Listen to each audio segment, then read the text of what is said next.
नमस्ते गुरुजी। जय गुरुजी महाराज। जय गुरुजी साथ संगत जी। शुक्राना। गुरुजी महाराज द मल्टीलिंगुअल सेवादार टीम आप सबका स्वागत करती है। आज गुरुजी की कृपा से एक बार फिर डिवाइन ग्रंथ लाइट और डिविनिटी का पाठन होगा।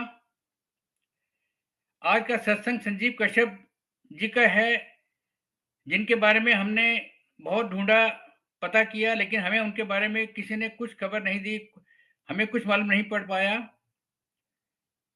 तो संजीव जी की जगह आज आकाश सेठी अंकल उनका सत्संग पढ़ेंगे और संगत, और सेशन को इनिशिएट करेंगे बिलाजीराम अंकल जी। मैं ज़्यादा समय ना लेते हुए बिलाजीराम अंकल जी से रिक्वेस्ट करूंगा, प्लीज सेशन को इनिशिएट करें। आप सबका स्वागत है। ओवर टू यू बिलाजीराम अंकल जी। जय गुरु जी। जय गुरु जी। गुरु जी की कृपा से आज 34वां ये सेशन है इसका लाइट ऑफ डिविनिटी का। और जो संगत गुरु जी को पता था कि गुरु जी ने चोला छोड़ना है, ओरल एक्सपीरियंस जो सुनाते थे सत्संग गुरु जी के टोले में रहते हुए, उसके गुरु जी के चोला छोड़ने के बाद भी वो संगत जैसे आज ये ढूंढने से नहीं मिले, ऐसे संगत होगी वो इतने बड़े जो अथाह समुद्र है इंसानों का, उसमें कहीं ना कहीं खो जाएंगे और चाह के भी उनको ढूंढ नहीं पाएंगे। लेकिन जो गुरु जी की ब्लेसिंग्स हैं, जो गुरु जी की कृपाएं हैं, वो आने वाली संगत को कैसे मिलेंगी तो गुरु जी को पहले ही पता था। तो उन्होंने सत्संग संग्रह, ओरल जो सत्संग थे उसको संग्रह करके एक लाइट ऑफ डिविनिटी का रूप में पहले ही उन्होंने तैयार कर दिया था, जिसका आज पठन किया जाना है। संजीव कश्यप अंकल हैं, जिनका सत्संग एक तकिया भरोसा तेरे तेरे चरणादा के नाम से उसमें छपा हुआ है। और जिस तरह से एक ध्रुव ऐसा तारा है जिसके बताते हैं कि सारे ग्रह अपनी स्थितियां बदलते हैं, लेकिन ध्रुव की जो तपस्या और तप और पूजा पाठ या उसकी जो भक्ति थी वो इतनी अटल थी, उसका भरोसा इतना अटल था कि वो आज भी जहां दिखते हैं, मतलब 365 दिन में हर क्षण जो है वो एक ही स्थान पे दिखते हैं। और उससे बड़ा प्रमाण भरोसे का कहीं अभी तक मैंने सुना नहीं, ना देखने को आया। उनका वो भरोसा, अटल विश्वास, क्योंकि प्रहलाद और ये दो ऐसे नाम आते हैं जिसमें अटल भक्ति के बारे में बात की जाती है कि जिनका भरोसा अटल था, अटूट था। उन्होंने कभी पीछे पीछे मुड़ के नहीं देखा और मालिक ने कभी उनको छोड़ा नहीं। कि भरोसा ही वो गांठ है जो मालिक से ऐसा बांध देती है कि वो कभी भी चाह के भी वो छूट नहीं सकता। और जिंदगी में इंसान के साथ ऐसे मौके बहुत आते हैं कि जब वो अपनी सारी अकल लगा के, अपने सारे संसाधन करके भी अपनी विषम परिस्थितियों को सम नहीं कर पाता। और एक जो सेकेंडरी को फेज होता है जब इंसान ये मान के चलता है कि अगर परिस्थिति से मैं जीत नहीं सकता तो हार के मैं अपने आप को खत्म कर। वो हर एक की जिंदगी में कभी कभी ना कभी ऐसा एक आता है, वो समझ लेता है कि मेरे सारे प्रयास, मेरे सारे रिसोर्सेज सब बेकार हो गए और मैं अब इन परिस्थितियां उसके ऊपर इतनी हावी होगी कि उस परिस्थिति अंधेरे के गुबार में वो ऐसा खो जाता है कि वो अपने आप को, जो अपनी लीला भी समाप्त करने के लिए मौके में आ जाता है। लेकिन एक भरोसा हमारा है। आज शब्द चला था, ये एक तकिया भरोसा तेरे नाम दा, वो आज शब्द भी चला था, उसमें क्लियर किया है कि जो चार सहारे हैं उसमें से सिर्फ एक जो सहारा है वो अटल है, वो है मालिक का, महाशिव, परमपिता परमेश्वर, जो ओम ओंकार, जिसको जो भी जिस भी नाम से बुलाएं, वो एक अटल है जो कभी आपको धोखा नहीं देगा। बाकी दुनियावी जो है, जैसे माता पिता का बताया, राजा का बताया, देवता का बताया, ये कभी भी आपका साथ छोड़ सकते हैं, पर एक है, अगर उसका आपको भरोसा हो गया तो फिर इस जन्म में क्या, जन्मों जन्म तक कभी भी आपको मुड़ के देखना नहीं पड़ेगा। गुरुजी जो देने आए हैं, जो देना चाहते हैं, जिसके लिए हमें चुना है, वो तभी पा सकते हैं जब वो अपने भरोसों को ध्रुव की तरह अटल करें। आज का जो पाठन है, सत्संग का जो पाठन है, वो आकाश सेठी अंकल जी करेंगे। तो मैं उनको इनवाइट करता हूं कि वो आए। और कश्यप अंकल जो हैं, उनका जो सत्संग इस लाइट ऑफ डिविनिटी में दिया हुआ है का पाठन करें और उसका मर्म भी समझाएं। जय गुरु जी। आकाश सेठी अंकल। जय गुरु जी संगत जी, जय गुरु जी विलायती राम अंकल, जय गुरु जी वासन अंकल। तो संजीव कश्यप जी का लिखा हुआ सत्संग लाइट ऑफ डिविनिटी से आज पढ़ने की आज्ञा हुई है, और आज्ञा का पालन करना आवश्यक ही नहीं, आनंददायक भी है। तो मैं बीच बीच में विराम लूंगा कुछ समय, जहाँ पे मुझे लगता है पढ़ने के बाद कि विलायती राम अंकल कुछ उसमें समझाने के लिए और हम लोग आपस में इंटरेक्शन करने के लिए कुछ ऐसे मौके आएंगे। तो मैं शुरू करता हूँ। टाइटल जैसे विलायती राम अंकल ने बताया, एक तकियात परोसा तेरे चरना दा, जिसको अंग्रेजी में लिखा जाए तो कहा जाएगा, only your lotus feet are my refuge O lord. I had to quit my well paid job because of strange reasons. I knew that since I had good experience, it would not be difficult for me to find another. I kept on applying for jobs to no avail. I faced successive failures for 4 to 6 months. I lost my confidence and faith in God and faced social humiliation. Frustration and dissatisfaction became creeping up, began creeping up, and my bank balance started reducing. I went to the extent of telling my wife to buy some pesticide and end our lives. I knew it was a bad decision, but I was left with no option. जो जिक्र कर रहे थे बिलायती Ram uncle की, ऐसा समय आ जाता है कि आप गिव अप कर जाते हो, आपकी दुनियावी अकल, आपकी प्रैक्टिकल अकल, आपकी सांसारिक बुद्धि काम नहीं करती और आप कहते हो कि जीवन का अंत कर दिया जाए। खुद कहते हुए संजीव कश्यप अंकल कह रहे कि मुझे पता है कि यह गलत निर्णय था, पर यह निर्णय लेने के अलावा हमारे पास कोई चारा नहीं था। At this juncture, I received a phone call from my friend. On his advice, I went to Guruji. I saw a saint sitting and talking to the people around him. Shabads were being played. Tea and langar were being served. I went to Guruji after langar to seek his blessings and returned home. I did not say anything to Guruji, keeping to my friend's advice that one need not ask Guruji for anything since he knows everything. I thought that I had gone to Guruji in pain and was returning in pain without any cure. If I could not express my pain to him, how would he come to know what I need? And if I cannot ask for what I need, then what was the point of going to him? My friend insisted that I go again, but I refused and told him, Guruji cannot do anything because I have not told him my problem. Being, being an educated and literate man, I cannot believe that he is God and knows everything. The very next day, I got an interview letter for a good position. I called up my friend. He said that this was because of Guruji's blessing. I disagreed, pointing out that I had applied for the job 15 days ago. The interview went well, and I was waiting for the results. To my surprise, I was rejected. I was shattered. I stopped applying for jobs, and 2 months went by. My situation was desperate, and my friend called me again, and this time he commanded me to go to Guruji. I went to Guruji, knowing that there was no harm in trying it out and knowing that I had nothing to lose.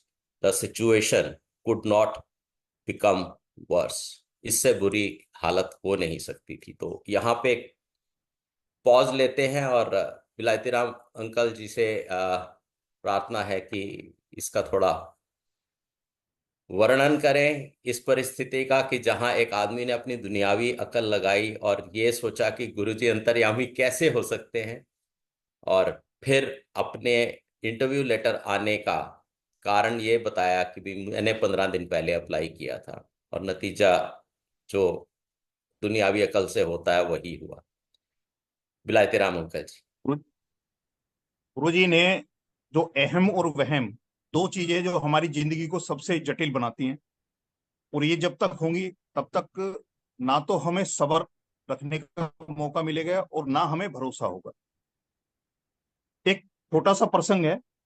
एक मूर्तिकार था, मूर्तियां बनाता था, और ऐसी मूर्तियां बनाता था कि बिल्कुल संजीव लगती थी, जैसे बिल्कुल जिंदा इंसान खड़ा है।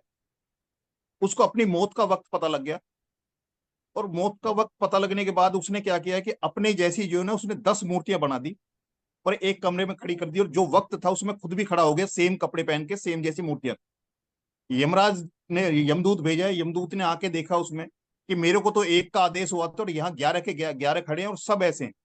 अब उसने सोचा कि कहीं ऐसा ना हो कि मैं गलत किसी को लेके जाऊं और मेरे को वहां के डांट पड़े।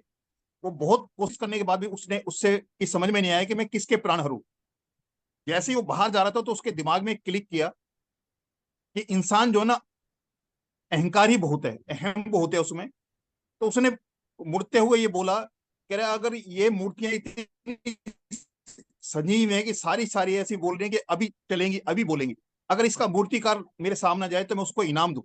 और जैसे ही उसने बोला वैसे ही मूर्तिकार बाहर निकल के आया, कर जी ये मैं हूं मूर्तिकार, और उसने उसका लिया और उसके प्राण हर लिए। यानी कि हम हर अच्छे काम का श्रेय अपने आप को देना चाहते हैं, उसमें किसी का कोई रोल नहीं है, ना हमारे पड़ोसी का, ना घर वालों का, किसी को कोई नहीं है। तो ये कहते हैं कि दुख में दूसरे का कंधा ढूंढता है इंसान, जब सुख आता है तो उसमें तो अपने परछाई तक की जरूरत नहीं होती। और ये वक्त होता है, और जब आदमी बिल्कुल डाउन हो जाता है, कि गुरुजी का पहला है कि सबसे पहले सब्र। हमारा अहम और वहम जाएगा तो सब्र करना भी हमें आएगा, और सब्र होगा तो भरोसा होगा। कि वो टाइम जो मालिक चाहता है हमसे, उतना टाइम जब तक हम नहीं देंगे उस ड्यू प्रोसेस के लिए, तब तक नहीं होगा। और ये फेज जिंदगी में जब आदमी अपनी सब कुछ करता है, मैं कर रहा हूं, मैं कर रहा हूं, तब तक ये दिक्कत आती है कि परिस्थितियां उसके ऊपर हावी होती हैं। और जब उसने ये बोला, सोच लिया कि जन्म मृत्यु, लाभ हानि, या ऐसे सब कुछ मालिक का है, यानी कि करने कराने वाला वो है, तुम्हारा उसमें कोई रोल नहीं है। तुम तो एक इंस्ट्रूमेंट हो उनके, उस काम को, उस सेवा को करने के लिए, बाकी आपका कोई रोल नहीं है। आप करता नहीं है, करता वही है। और जब वो करता है तो उसका हिसाब किताब भी उन्होंने रखना है, उसके लिए हम नहीं है। पर हम ये मान के चलते हैं कि मैं, वो जो मैं अहम है, मैं, कि मैं करता हूं, ये मैं कर रहा हूं। आजकल सुना होगा, सामने वाला कहता है मैं तेरी नौकरी खा जाऊंगा, मैं तेरे को ये कर दूंगा, मैं तेरे को मार दूंगा, मैं तेरे को नुकसान पहुंचा दूंगा, सारी मैं है। और शायद जितने छाती के बटन खोलोगे सबकी छाती लाल है पीट पीट के कि मैं तेरा ही कर दूं, मैं कर दूंगा। लेकिन करम करम करावन हार कुछ है, मालिक है, और हम अपने ऊपर लेके चलते हैं। और वही हमारी परिस्थितियों को विषम बनाता है ज्यादा से ज्यादा। अगर हम हर परिस्थिति में उसी की मर्जी मान के चलें, उन्हीं का आदेश मान के चलें, तो हमें वो परिस्थितियां, ऐसी घोर परिस्थिति जो अंकल ने बताया कि पेस्टिसाइड तक खरीदने की नौबत आ गई, यानी कि अपनी खुद का भी, परिवार का, सबको समाप्त करने तक का भी आ गया, ऐसे हालात बन जाते हैं। पर अगर हमारा मालिक पे भरोसा पूरा है, पक्का है, तो ये हालात आने से पहले वो हमें उबार लेंगे। और जैसे एक बीज को पेड़ बनने के लिए जमीन में सड़ना पड़ता है, अगर वो सड़ने के लिए तैयार नहीं है तो वो पेड़ नहीं बन सकता, उसमें अंकुर नहीं आ सकता, और अंकुर नहीं आएगा तो पेड़ नहीं बन सकता। तो हमारी भी ये है कि हम कुछ पे ध्यान रखें और मालिक पे भरोसा रखें। भरोसा सबसे बड़ी दात है, उसी के बाद समर्पण होना है, उसी से सिमरन चलना है। क्योंकि जब तक आपको अंकल ने जैसे बोला है कि एक बार जाने के बाद वो दोबारा गए नहीं, कि ना तो किसी ने पूछा ना कुछ कहा, तो जब मेरा सुना ही किसी ने कुछ नहीं है तो वो मेरा करेंगे क्या। और एक बेसब्र है कि एक बार जाके उनको लगता था कि उनकी सारी समस्याएं ओवर हो जाएं, जो उनका लाइलाज परेशानी थी, वो जो 6 महीने से जो जूझ रहे हैं, उसको एक बार के उनके मत्था टेकने में हो जाए। क्योंकि हम गिनते हैं मालिक दाद में अपनी blessings देते हो कभी, लेकिन हम कितनी बार मालिक के पे गए, कितनी बार हमने उनका स्मरण किए, हाथ में माला लेते हैं, तो भी हमें देखते हैं कि मालिक का हिसाब देता हूँ। जब इस अंकल ने जो सत्संग सुनाया उसमें क्लियर आ चुका कि जब वो ऐसे हालात में थे, मजबूरी थी पहले तो उनकी भरोसा करने की, पर जब कोई सहारा नहीं हुआ, जो उसमें 4 सहारे में से दिखाया था, जब 3 सहारे उनको बेकार लगे, तो चौथे सहारे पे उनको भरोसा हुआ और उसी भरोसे को उतार दिया। जय गुरु जी। सेठी अंकल जी। जी, तो आगे पढ़ता हूं। आई वॉज वॉचिंग द संगत, ये दोबारा जाने के बाद का प्रकरण है, जब एक दफे उन्होंने सोचा कि इससे बुरा हो नहीं सकता तो कोशिश करने में कोई हर्ज नहीं है। I was watching the Sangat take leave of Guruji. I was praying hard, telling Guruji that only he could help me, for I had tried everything and was done with it. Time and again, the words of the Shabad I had listened to that very evening, "Ik तकिया परोसा तेरे चरना दा और सब टाइयां टेरियां," would come to my mind. There were only a dozen people left when Guruji got up and came to me. He said, "होर भाई तू कितना आया है? How come you are here?" I was unnerved to discover that Guruji knew that I denied his existence, but I could not utter a word. I was just able to murmur a low Guruji. When he asked me whom I had come with, I replied with great difficulty that I had come with my wife, and he called her. I ran outside and called her back,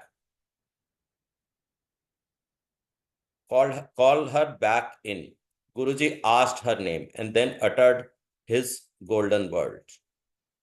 चल जा तेरा कल्याण कर देता. Guruji uttered his golden words. चल जा तेरा कल्याण कर देता. I have blessed you. I could not get up from the floor for the next 2 to 3 minutes. With Guruji's blessings, I began applying for jobs. I found an opening over the net, applied, and the next day I got the call. I went to meet the vice president and managing director of the company, and it seemed as if they were waiting for me. It seemed as if they were waiting for me. In 10 minutes, a letter was issued in my name.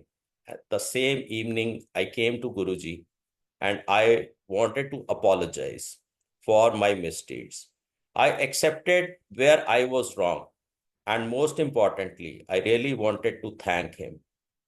When it was time to leave him, I went ahead of the queue. Guruji looked at me and then lent his ear.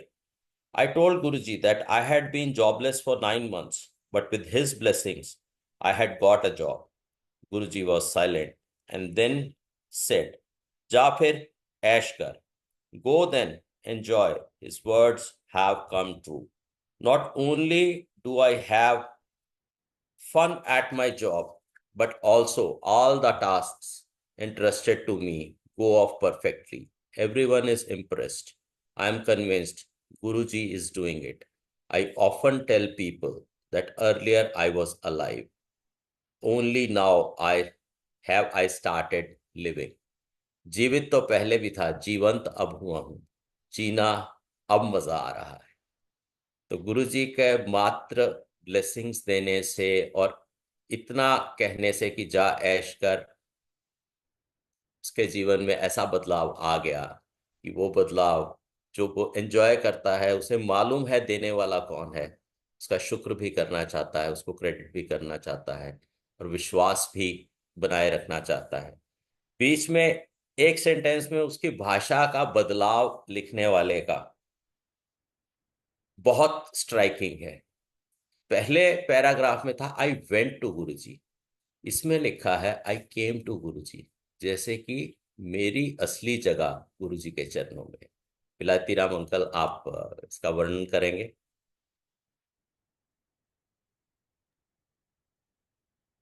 गुरुजी का जो तरीका है बड़ा unique है और सबसे बड़ी जो उनकी वह है कि इतना सिंप्लीफाई हमारी जिंदगी को कर दिया है कि किंतु परंतु वैसी जिंदगी से निकल जाता है।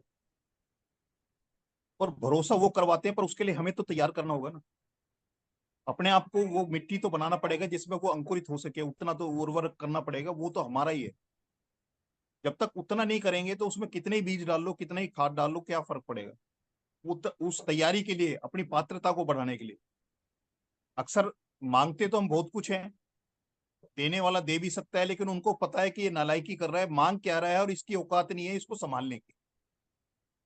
मतलब 5 लीटर का कुकर है और 10 लीटर मांग रहे हैं। देने वाले को पता है कि सारा बेकार जाना, वेस्ट जानी है ब्लेसिंग्स। तो अपनी जो पात्रता है उसको जब तक नहीं बढ़ाएंगे तब तक मालिक दे भी देगा तो उसका हम करेंगे क्या, एंजॉय थोड़ी करेंगे। और अंकल ने बिल्कुल सही कहा है कि जी तो पहले भी रहा था, पर जो जीने का जो असली पर्पस था वो अब गुरु जी के चरणों में आने से पूरा हुआ है। और ये हकीकत है, सब संगत के साथ है। मेरे एक अंकल थे जो सीनियर आईएएस ऑफिसर थे, जो मेरे साथ एक बार उन्होंने वायदा किया था गुरुजी के मंदिर जाना है, बड़े मंदिर गए थे मंडे को मेरे साथ में। जब सारी जगह मत्था टेक के प्रसाद वगैरह खा के जब बाहर निकल रहे थे, गणेश जी से उठे हम एक साथ दोनों, तो उन्होंने मेरे से एक छोटा सा 2 शब्द बोले थे कि बिलायती राम अंकल, क्या सारी दुनिया ऐसी नहीं हो सकती। ये उनके अंदर की प्योरिटी थी कि उनको वहां वो नजारा दिखाई दिया कि उन्होंने कहा कि जैसा अंदर का माहौल है कि ना कोई ऊंच नीच दिखाई दे रही, ना अमीरी गरीबी दिखाई दे रही, ना किसी के चेहरे पे स्ट्रेस दिखाई दे रहा, और सब कंफर्ट है। कंफर्ट कब होगे, जब हमें पूरा भरोसा होगा। कहते हैं कि बच्चे को उछालता है जब, तो अगर उसको भरोसा नहीं है तो वो रोता है, और उछालने वाले हाथों पर अगर भरोसा है तो वो पूरी तरह से वो हंसता है उस उछालने पर। उसको पता है कि मालिक वो उसको जो उछाल रहा है वो संभाल लेगा।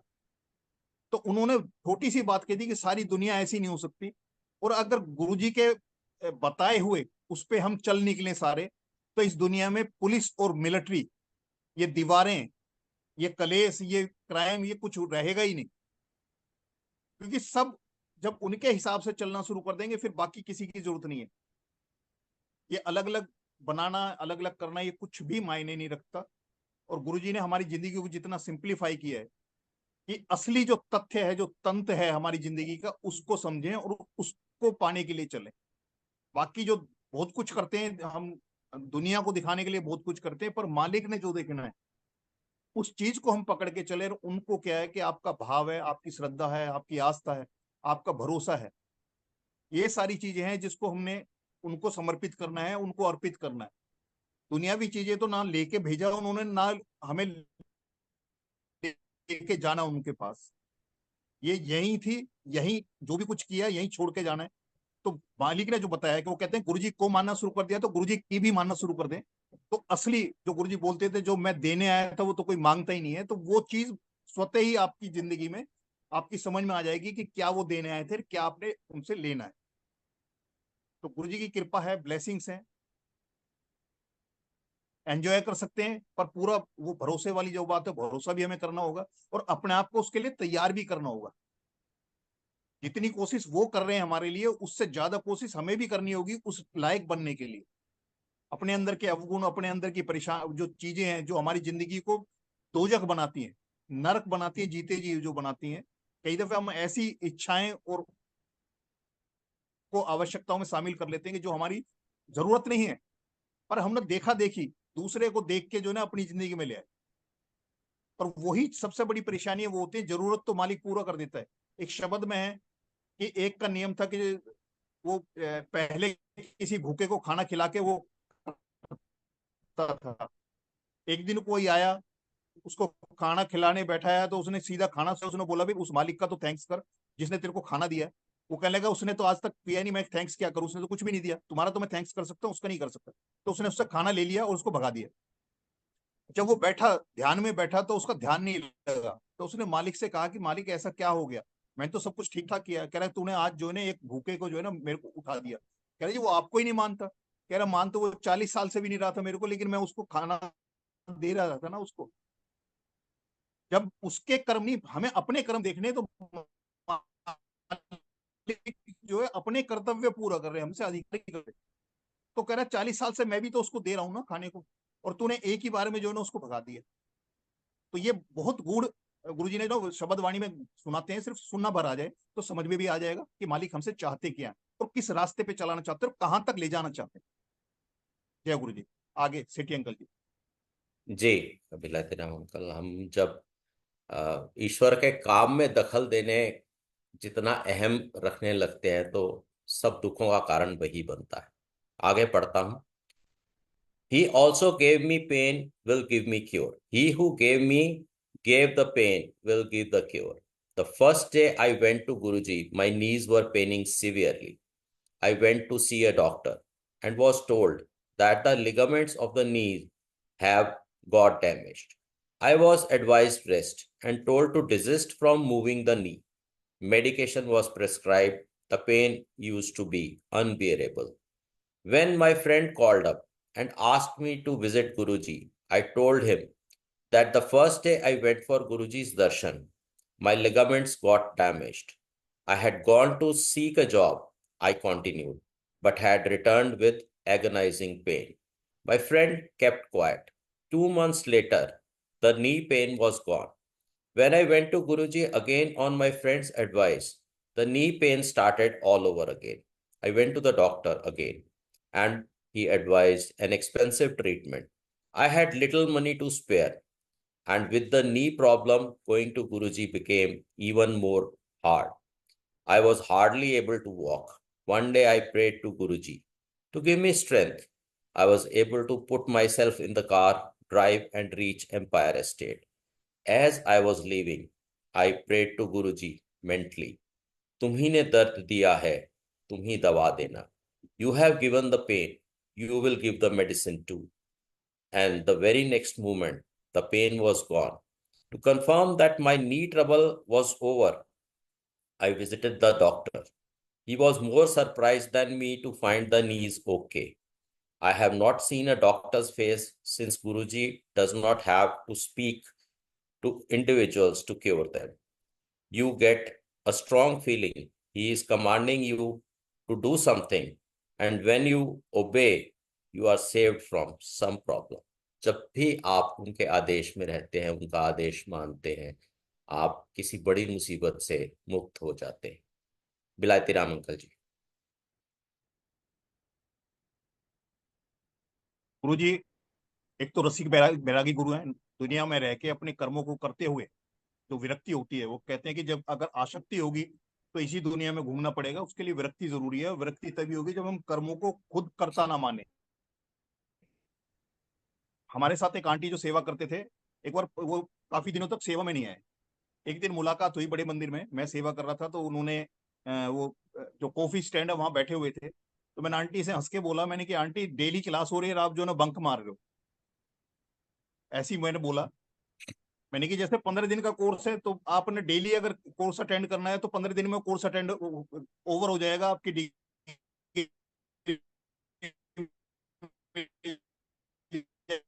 जो कुछ मिलना है और अगले कोर्स के लिए. तो उन्होंने मेरे को बताया कि किसी को बताया नहीं है, और डॉक्टर ने मेरे को कैंसर डिटेक्ट कर दिया. और मैंने सिर्फ गुरुजी से ये बोला है कि मुझे नहीं पता आपने कैसे रखना है, मैंने आपके साथ रहना है, इस शरीर के साथ रखना है या बिना शरीर रखना है, ये आपने डिसाइड करना है, मैंने कुछ नहीं कहना इसके बारे में. पर एक तय है कि मैंने रहना आपके साथ पास. वो आज भी हमारे साथ संगत में है. ये टोटल 100% जब उनको उनके ऊपर छोड़ोगे तभी 100% आपको पता लगेगा. जैसे उन्होंने कहा तुम्ही ने दर्द दिया, तुम ही दवा देना है, कि सब कुछ करना ही तुमने. अगर 100 नंबर के पेपर में 50 नंबर का हम अटेम्प्ट करके आएंगे तो गुरुजी के लिए तो 100% ऊपर ना. जो 50 नंबर आपने अटेम्प्ट ही नहीं किया, वो तो उनके पास गया ही नहीं, तो उसका उन्होंने क्या करना है, वो तो तुमने अपने पास रखा, वो तुम जानो उसका काम. अब उन्होंने तो 100% कर दिया, पर आपको लगा मेरा 50% फायदा हुआ है. पर उसके लिए जरूरी है कि आपका अपनी तरफ से 100% देना, कि मालिक को आप 100% सौंपोगे तभी वो 100% कर पाएंगे. और ये अंकल के उसमें है, जब उन्होंने ये कर दिया कि आपने ही दर्द दिया है, आप ही जो करना है वो आप ही करो, तो उनका नेक्स्ट वेरी डे खत्म हो गया. और ये एक नहीं, बहुत है ऐसे, बहुत सत्संग हैं जो इसमें ये है कि जैसे ही उन्होंने छोड़ा गुरुजी पे पूरा, वैसे ही गुरुजी ने उसको जो है ना उससे बरी कर दिया.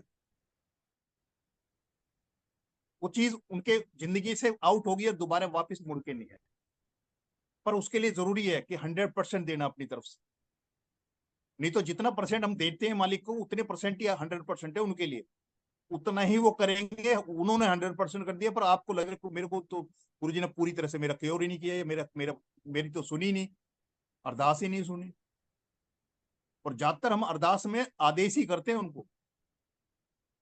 मैंने जो महसूस किया कि गुरुजी ने तो सिर्फ कर्तव्य निभाए संगत, कभी किसी संगत से कुछ नहीं मांगा, किसी को कहीं ऐसा नहीं किया। लेकिन हम गुरुजी से जब बैठते हैं तो अधिकारों की ही बात करते हैं कि अपने बाप से नहीं मांगेंगे तो किससे मांगेंगे, उससे नहीं कहेंगे तो किससे कहेंगे, उससे नहीं चाहेंगे तो किससे नहीं चाहेंगे। यानी कि हम सिर्फ उनसे अधिकारों की बात करते हैं। कभी कर्तव्य की बात है कि हम उनसे प्यार करते हैं तो हम भी तो उनके बारे में सोचें। वो हमसे प्यार करते हैं, वो इतना सोच रहे हैं कि सब कुछ करने के लिए तैयार हैं, और हमें जितना करने को दिया उतने भर में भी हम कोताही करते हैं, और शिकायत सबसे पहले करने के लिए तैयार हो जाते हैं। थोड़ा सा भी कुछ हुआ, 10% भी जो भुगतवाते हैं उसमें भी हम शिकायत करते हैं। जो 90% गया उसके बारे में नहीं सोचते। जो इंस्टेंट उन्होंने 90% रिलीफ दिया उसके बारे में तो सोचते ही नहीं, ध्यान ही नहीं लगाते। जो 10% भुगतवाते हैं कि आगे अकाउंट जीरो हो जाए, उसमें भी शिकायत करते हैं कि आपके शरण में आने के बाद भी, आपका इतना ये करने के बाद भी, सत्संग अटेंड कर लिए, मंदिर में आपके मत्था टेक लिया, उसके बावजूद भी मैं ये फेस कर रहा हूँ। जबकि वो 10% है, और वो 10% हमें बिखेर देता है जिंदगी को। 90% उसमें जोड़ेंगे तो हम वैसे ही जीते जी मर जाएंगे। जो मालिक ने 90% अपने पास रख लिया है संभाल के, जिसका उन्होंने देखना है, उसको अगर हम जोड़ लें, अपने माइंड में ही जोड़ लें, तो हम वैसे ही चले जाएंगे। इस दुनिया में रह ही नहीं पाएंगे उसको 10% में शिकायत। तो ये है कि 100% जब देंगे तो वो 100% वो होगा जो आप चाहते हो। अदरवाइज जितना परसेंट आपने उन पर भरोसा किया है, जितना परसेंट आपने सौंपा है अपना आपको, वो उनके लिए वो 100% है। उतना भी करके आपको सब्र नहीं होगा। जय गुरु जी। आगे का सत्संग जो है ना। जी आगे पढ़ता हूँ। आई क्विट स्मोकिंग अगले सेक्शन का टाइटल है। आई use to smoke 30 to 35 cigarettes a day and was suffering from acute acidity and a gastric problem. I was smoking one day and had very strong feeling that Guruji was commanding me to stop smoking. I threw my pack of cigarettes away. Today I know why Guruji told me to stop smoking. My doctor says that had I not done so, I would have developed an ulcer and this might have led to cancer. Can you believe it? A disease was cured before its symptoms appeared. Guruji is my friend, philosopher, guide, doctor, teacher, and I can feel Guruji's presence in any form in everyday life. He appears to his devotees in the form that they best love. He can perform all the roles with grace because he is the ultimate. He is Shiva. Initially, it is difficult to accept that the human being walking, talking, eating in front of us is God.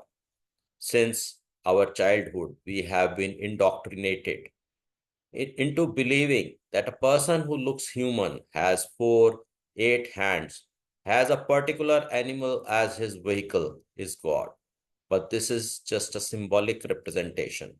So we find it difficult to believe that we have been born in an era where God Shiva himself has come on earth to bless us, but the fact remains.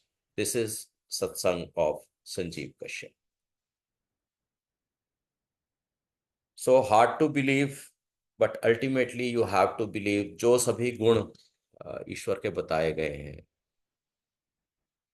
अपनी मर्जी से या गुरु जी की मर्जी से हम लोगों को देखने को मिले उनमें, लेकिन जब तक गुरु जी शरीर में रहे और उसके कुछ समय बाद तक भी, तो इंसानी अक्ल जो अपने आप को बहुत चतुर, बहुत चालाक, बहुत साइंटिफिक, बहुत प्रैक्टिकल और बहुत जानकार समझती है, उसके अंदर ये सच्चाई सीप इन नहीं की परमात्मा हमारे बीच है।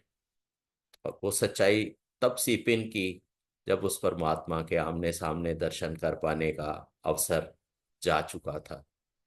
और कहूँगा यही कि अगर शिव में हर प्रकार की शक्ति है तो माया भी शिव की ही बनाई हुई है, और गुरु जी ने वो माया बना के रखी, अन्यथा उनकी एग्जिस्टेंस फिजिकल रूप में असंभव हो जाती। क्योंकि लोग जैसे हैं, किसी को मालूम पड़ जाता कि परमात्मा है तो वो काम, वो चीजें मांगने के लिए उनका जितना भी जीवन काल था वो दूभर कर देते। जय गुरु जी। बिलायती अंकल, बिलायती राम अंकल जी, आप अपना वर्णन बताएंगे। ये बहुत कॉमन टेंडेंसी है कि एक हार्ड इंसान कैसे रब हो सकता है, या तो और अगर उस समय जब टोले में थे हम लोग भी जाते हैं कि हमारे सामने जो बैठे हैं उसी को पाने के लिए ये जन्म हुआ है, तो शायद हम एक बार जाने के बाद वापस मुड़ के नहीं आते वहां से। ये उनकी माया ही थी कि उन्होंने उसमें उस फेर में रखा, कि उस चोले के उसमें ही उलझा के रखा, क्योंकि वो जिसको जितनी सूजी देते हैं वो उतना ही जान पाता है। पूरा का पूरा तो उनको जानना जो है ना असंभव है। वो जिसको जितनी सूजी देते हैं उतने भर तक है। ये सत्संग भी उतने ही है, जितना उन्होंने दिखा दिया उतना हमने बता दिया। अगर वो दिखाते नहीं तो हम बता भी नहीं पाते। जो उन्होंने प्रैक्टिकल किया है हम तो सिर्फ उसको महसूस करते हैं और उसको आगे के शब्दों में बयान करते हैं। वो गुरु जी के सत्संग इतना प्रैक्टिकल आप वेद में भी नहीं देखोगे, पुराणों में भी नहीं देखोगे कि गुरु जी के हर संगत के साथ में इतने एक्सपीरियंस हैं कि उनको जब कलमबंद किया जा रहा है तो पूरी बुक्स बन रही है। और बुक्स बनने के बाद भी वो सत्संग खत्म नहीं हो रहे, उनके एक्सपीरियंस खत्म नहीं हो रहे। वो है ना हरि कथा, हरि अनंता, हरि कथा अनंता। तो वो जो शब्द हैं वो गुरु जी के लिए हैं कि उनकी ना तो वो भी अनंत है और उनकी कथाएं भी अनंत। ये जो सत्संग है वो भी अनंत है। और ऐसे ऐसे जो सोच सोच से बाहर की चीजें हैं जो इंसान कभी सोच में भी नहीं ला सकता कि ऐसा भी हो सकता है। क्योंकि एक सत्संग था कि जिनको ओवरी नहीं थी उनको मुंडा बनास कर दिया गुरु जी ने। और जो मेडिकल लाइन है वो तो ये कहते हैं कि वो कंसीव कैसे होगा, कहाँ उसको उसका डेवलप होगा, क्या होगा, उनको आज तक नहीं पता। वो लोग, मैंने खुद महसूस किया है कि मेरे को जो 3 जिंदगियां उन्होंने बख्शी हैं वो मैं ही जानता हूँ, क्योंकि 1-to-1 सबका है। मैं उसको कितना एक्सप्लेन कर पाता हूँ ये गुरुजी महाराज की कृपा होती है कि वो कितना बतवाते हैं उसको। पर जो मैंने महसूस किया है उसको क्या मैं 100% बता पा रहा हूँ? नहीं। जितना उन्होंने दिया है, जितना उन्होंने बताया है आगे, उतने ही शब्द आगे जाते हैं, उससे ज्यादा नहीं आता। और ये समझ पाना गुरुजी के रहते हुए, जैसे कश्यप अंकल ने बोला कि एक वो वक्त था कि जब वो जाने की बात कर रहे थे, फिर उन्होंने उनकी समझ में आया और फाइनली वो ये भी समझ पाए कि जो मेरे सामने बैठे हैं या जो टोले में आए थे वो महाशिव हैं। तो उनके साथ में ये तो एक ब्लिंक्स हैं जो 2-3 सत्संग हैं। उनके साथ में और भी पता नहीं कितने एक्सपीरियंस होंगे जिन्होंने उनको ये समझा दिया कि वो सामने जो बैठे हैं वो महाशिव। और ये सबके साथ है। पर इसमें जो फर्स्ट और फॉरमोस्ट जो कंडीशन है वो आपका भरोसा है। भरोसा कैसे डेवलप होगा? क्योंकि बड़े मंदिर में जब सेवा करते थे, कुछ संगत थी जो सेवा छोड़ के बड़े मंदिर हॉल में मत्था टेकने जाया करती थी। तो जब वो जाते थे कि अंकल गुरु जी को मत्था टेकने, तो ये एम्पायर स्टेट में यही बताया था कि सेवा भी वही बख्शते हैं और साथ में खड़े होके कराते हैं। मतलब वो हाथ हाथ पांव हमारे होंगे भले ही, लेकिन करने वाले वही हैं, करता वही है। तो मैं उनको बोलता था, मैंने कि अंदर जा रहे हो मत्था टेकने तो आके निशान दिखाना पड़ेगा कि आपको मत्था टेक गया। तो कुछ दिन तक तो ऐसे ही चला। एक दिन मेरे को पकड़ के बैठ गए कि अंकल आप रोज रोज ये कह देते हो अंदर जाओगे तो मत्था दिखाना, वो निशान दिखाना पड़ेगा। मैंने कि मत्था टिकने मतलब मेरे को जो बताया कि आपका भरोसा टिक गया। और जो टिक गया उसको उठाने की चीज नहीं है, वो उसको टिका रहने दो। और आपका हाथ पकड़ा उन्होंने है, तो आप जहां रहोगे वहीं तो हैं। वो उनको ढूंढना कहाँ है? जो कहते कि मोह को कहाँ ढूंढे रे बंदे, मैं तो तेरे पास में। वो तो अंदर अंदर है उनका। यात्रा भी अंदर से है उनके जाने के लिए। बाहर 14 किलोमीटर चल लो, 50 किलोमीटर चल लो, 1000 किलोमीटर चल लो, उन तक नहीं पहुंच। अगर उन तक पहुंचना है तो वो यात्रा अंदर की है। आत्मा से परमात्मा का मिलन होना है। इस शरीर का कोई मायने नहीं है, ये तो पैकिंग मटेरियल है। और जैसी आपके पास कोई चीज आती है पैकिंग में लग के, उसकी संभाल के लिए पैकिंग मटेरियल दिया जाता है, लेकिन उसको किस बुरी तरह से फाड़ा जाता है, किस तरह से फेंका जाता है, कोई भी सहेज के नहीं रखता उस पैकिंग मटेरियल को। हाँ, उसके अंदर जो प्रीशियस चीज है जो उसमें आई है, जिसकी कीमत है, उसको संभाल के रखा जाता है। और वही हमारे लिए है। जो इस शरीर के पैकिंग मटेरियल में जो आत्मा है, उसकी प्योरिटी पे ध्यान देना है कि वो इस लायक हो जाए कि मालिक में वापिस जाके परमात्मा में चली।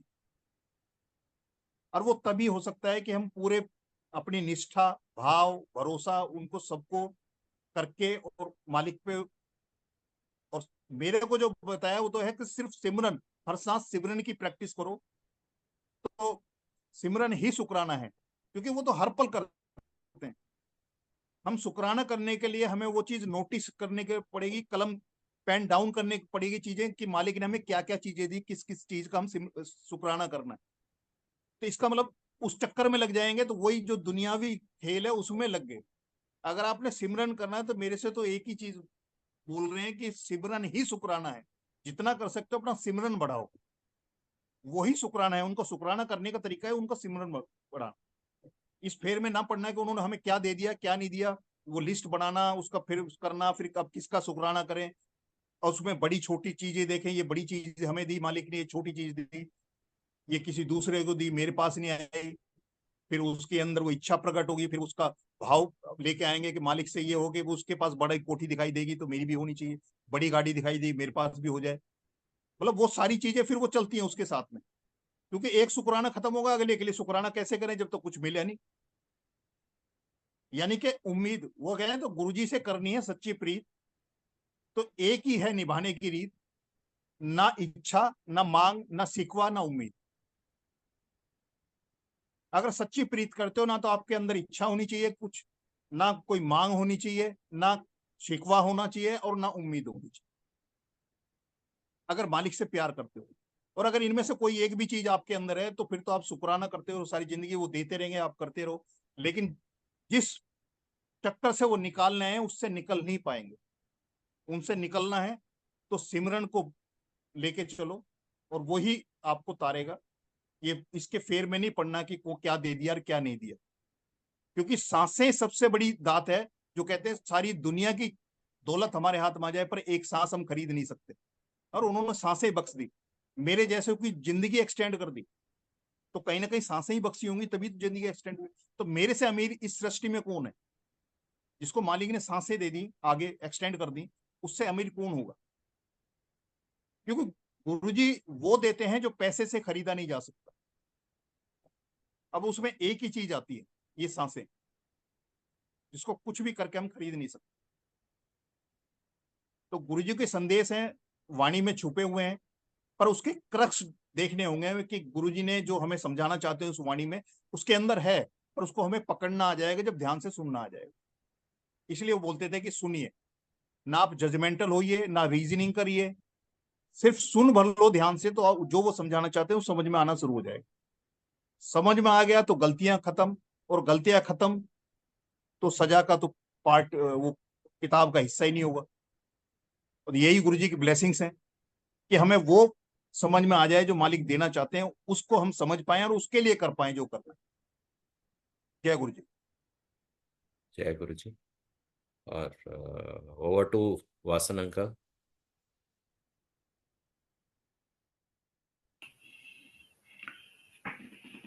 जय गुरु जी महाराज। बहुत ही भाव से गुरु संगत सुन रहा है आकाश सेठी अंकल और ब्लैचराम अंकल, आप दोनों के